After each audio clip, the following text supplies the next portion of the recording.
Hello friends, this is Sadhana Roshan and welcome to Roshan classes. जैसे मैंने आपको पहले ही बताया है कि हमने इस चैनल पर सिविल इंजीनियरिंग का फुल कोर्स स्टार्ट किया है, जिसमें हमारा पहला सब्जेक्ट है सॉइल मैकेनिक्स। सॉइल मैकेनिक्स की इससे पहले 3 वीडियो हो चुकी हैं, जिनमें हमने बेसिक इन्फॉर्मेशन देखा है, प्रॉपर्टीज़ देखी हैं और उनके जो फॉर्मूला थे उनके विश्लेषण देखा है। अब हमने उसमें लास्ट वीडियो में बात की थी वाटर कंटेंट की, तो आज हम फाइंड करने वाले हैं कि वाटर कंटेंट कैसे फाइंड करते हैं। चलिए देखते हैं वाटर कंटेंट। देखिए वाटर कंटेंट, मैंने आपको बताया था लास्ट वीडियो में वाटर कंटेंट कैसे फाइंड किया जाता है। वाटर कंटेंट का फॉर्मूला होता है weight of water divide by weight of solids. फिर आपको मैंने ये भी बताया था वेट इज इक्वल टू होता है मास इनटू ग्रेविटी। अब देखिए अगर क्या है ये है वेट ऑफ वाटर, तो वेट ऑफ वाटर को ये लिख सकते हैं मास ऑफ वाटर इनटू जी। जी क्या है? जी है ग्रेविटी। ऐसे इसको क्या लिख सकते हैं मास ऑफ सॉलिड और ग्रेविटी। जिससे जी कट हो गया तो यहाँ क्या आया मास of water divide by mass of solid. ये तो लास्ट वीडियो की बातें थी, लास्ट वीडियो में हमने देख लिया था। ठीक है, अब इसके आगे चलते हैं। अब इसके बाद देखिए हम वाटर कंटेंट को कैसे फाइंड करते हैं। तो इसके कुछ मेथड्स हैं, जिनमें क्या है कुछ तो लैब मेथड्स हैं और कुछ क्या है ऑन फील्ड मेथड है। तो पहले जो इसका मोस्ट इम्पोर्टेंट जो मेथड है वो है ओवन ड्राई मेथड। ठीक है, आज इसकी बात करते हैं कि ये क्या है। देखिए ये क्या है ओवन ड्राई मेथड। एक तो ये लैब मेथड है, आपने शायद बीटेक इंजीनियरिंग की होगी या डिप्लोमा किया होगा, तो आपने ये लैब में ज़रूर किया होगा। बस यहाँ पर क्या मैं सिर्फ आपको रिकॉल करा रही हूँ और क्या कुछ इसके इम्पोर्टेंट फैक्ट्स हैं जो आपको याद रखने हैं किसके लिए, एग्ज़ाम के लिए। ठीक है, बात करते हैं आगे क्या है ओवन ड्राई मेथड। आपको मैंने जैसे बताया ये क्या है, ये है एक लैब मेथड है। अब देखिए लैब में कैसे करते थे, लैब में एक टिन लेते थे, मतलब है कोई खाली कटोरा या टिन कुछ भी बोल दीजिए आप, उसको क्या बोल दिया हमने, क्या बोल दिया उसको मास 1 बोल दिया। अब क्या हुआ उस मास 1 में हमने क्या डाला, किसका निकालना है हमें वाटर कंटेंट। वाटर कंटेंट निकालना हमें सोइल के अंदर कितना वाटर कंटेंट प्रेजेंस है, कितना वाटर उसमें प्रेजेंस है। तो उसमें क्या किया हमने, ये तो था हमारा खाली, इस खाली में हमने अगर क्या डाल दिया सोइल, तो उसको बोल देंगे मास 2। तो यहाँ लिखते रहिए ये क्या है ब्लैंक, ये क्या है खाली। टिन बोलिए डिब्बा बोलिए, जो आपको बोलना आप बोलिए। ठीक है, खाली है ये, क्या ये कोई भी टिन है, ये क्या है खाली। अब इसके बाद देखिए M2 में क्या है। अब इसमें क्या है, ये तो था ही टिन और उसमें क्या आ गया सोइल आ गया। अब देखिए ये मास 1 किसका है, ये है खाली वाले टिन का मास। किसका मास है, खाली वाले टिन का मास। क्या है लिख दिया हमने M1 और M2 हुआ टिन प्लस सोइल का। अब सोइल में क्या है, सोइल ये क्या है, ये जो है नॉर्मली हमने कहीं भी फील्ड से उठाया हुआ सैंपल है, ये वो है। इसमें क्या होगा, इसमें क्या भी वाटर भी प्रेजेंस है।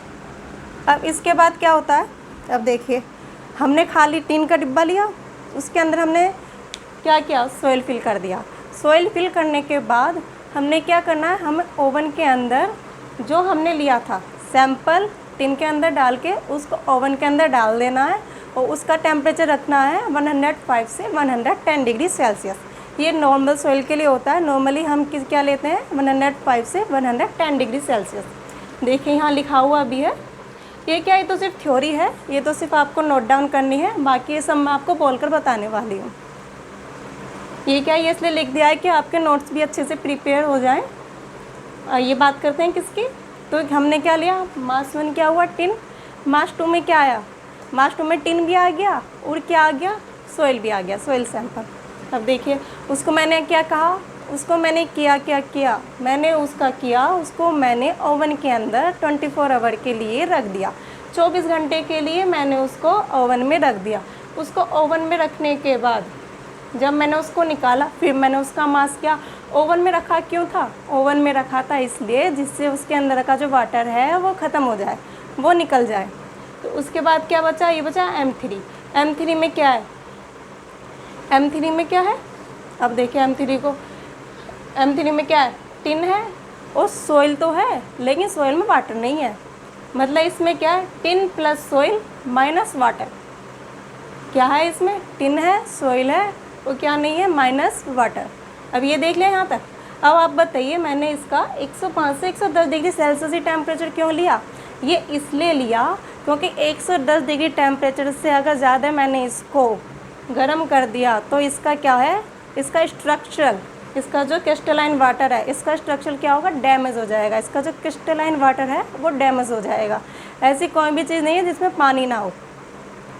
ये सब किसने बांधी हुई है, पानी ने। हम उसका पानी तो कम करते हैं, ख़त्म भी करते हैं, इतना ख़त्म नहीं करते कि उसका जो स्ट्रक्चर, जो हमने उसको शेप दी है, उसकी वो शेप ही ख़त्म हो जाए। अगर वो शेप ख़त्म हो जाएगी तो जो पार्टिकल्स हैं सोइल के, वो तो बिखर जाएंगे।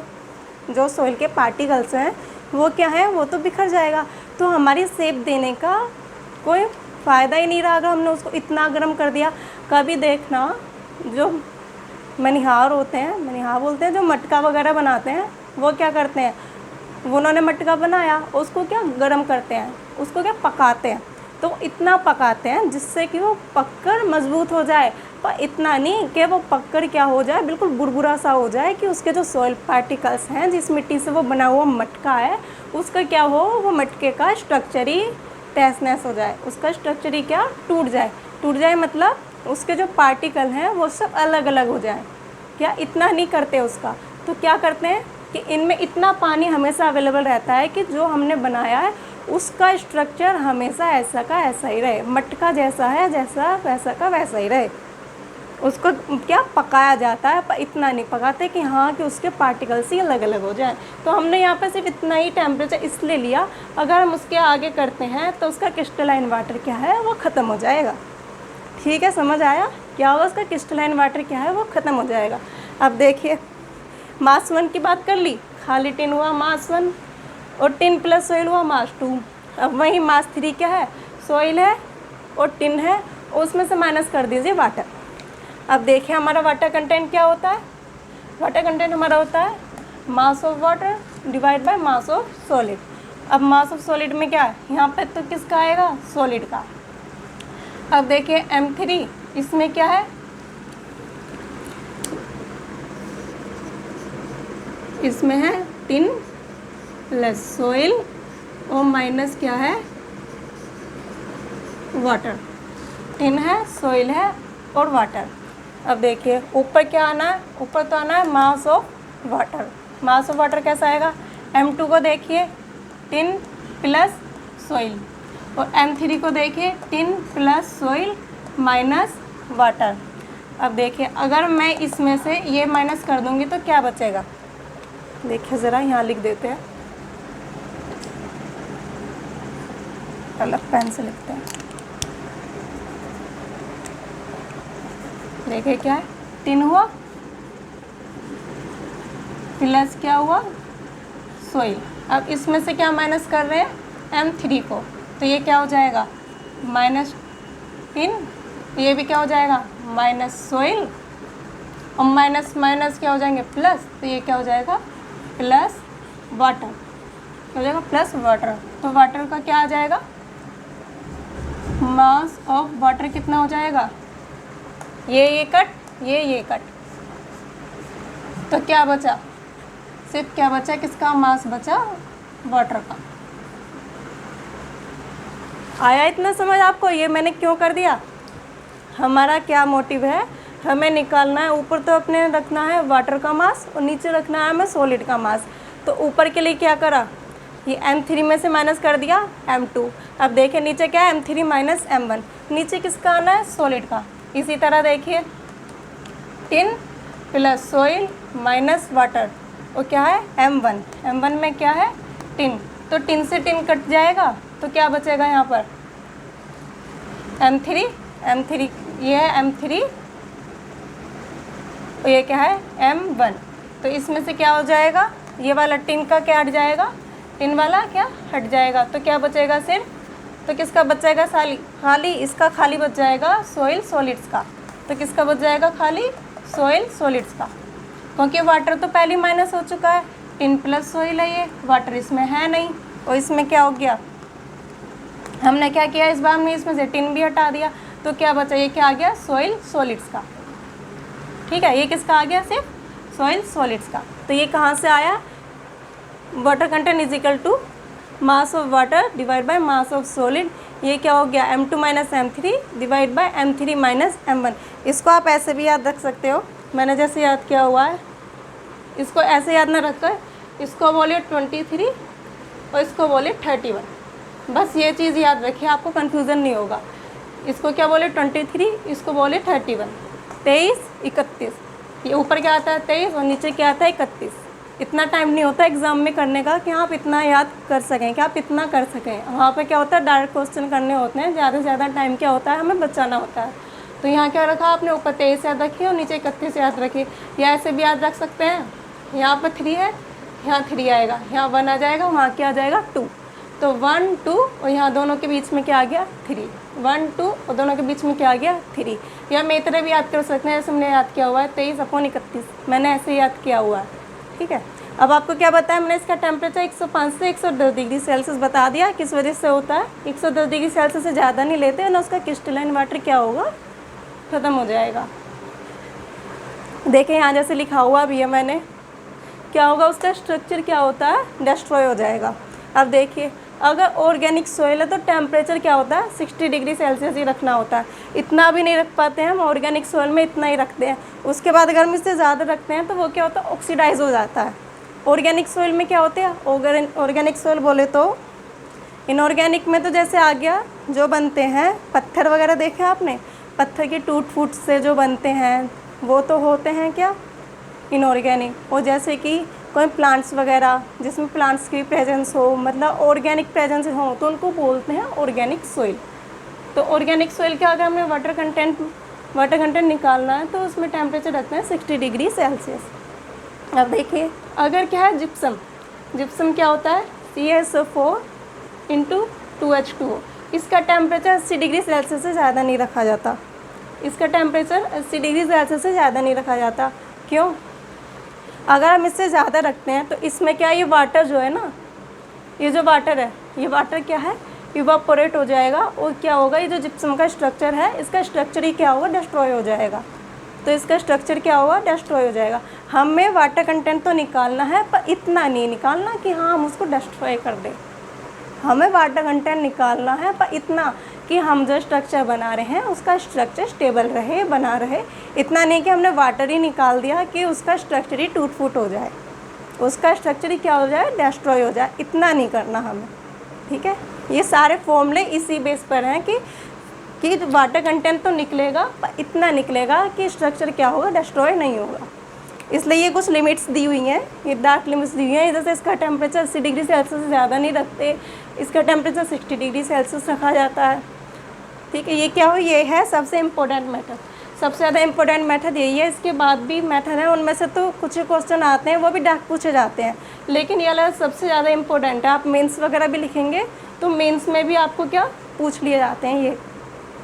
तो जिन पर मैं स्टार्ट कर रही हूँ उनको आप नोट डाउन कर लें, जैसे ये, और ये तो पूरा इम्पोर्टेंट है। और इसका टेम्परेचर, और ये भी 110 डिग्री सेल्सियस से ज़्यादा नहीं होना चाहिए।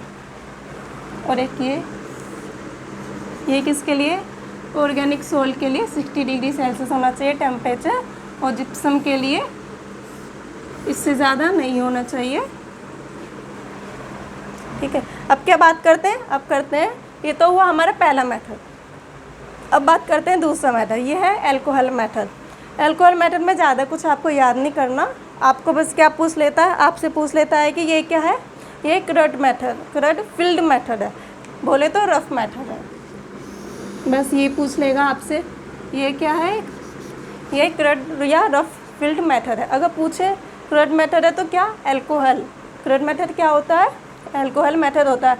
या फिर क्या बोल सकता है ये आपको, ये किस चीज़ के लिए सूटेबल है और किस चीज़ के लिए सूटेबल नहीं है।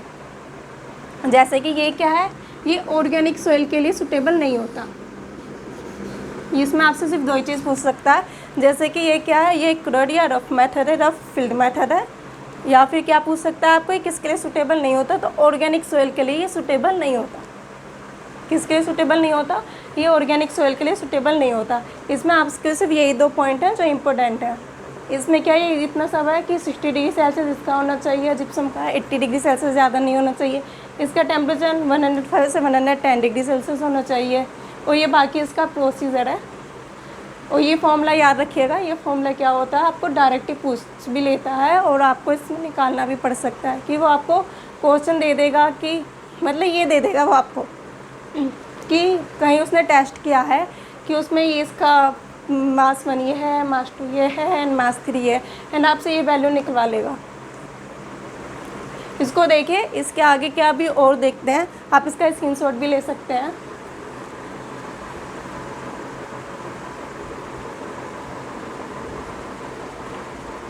अब चलते हैं इसके आगे वाले मेथड की ओर। ये तो क्या है 2 मेथड्स हैं, अब इसके आगे वाले मेथड्स को देखते हैं।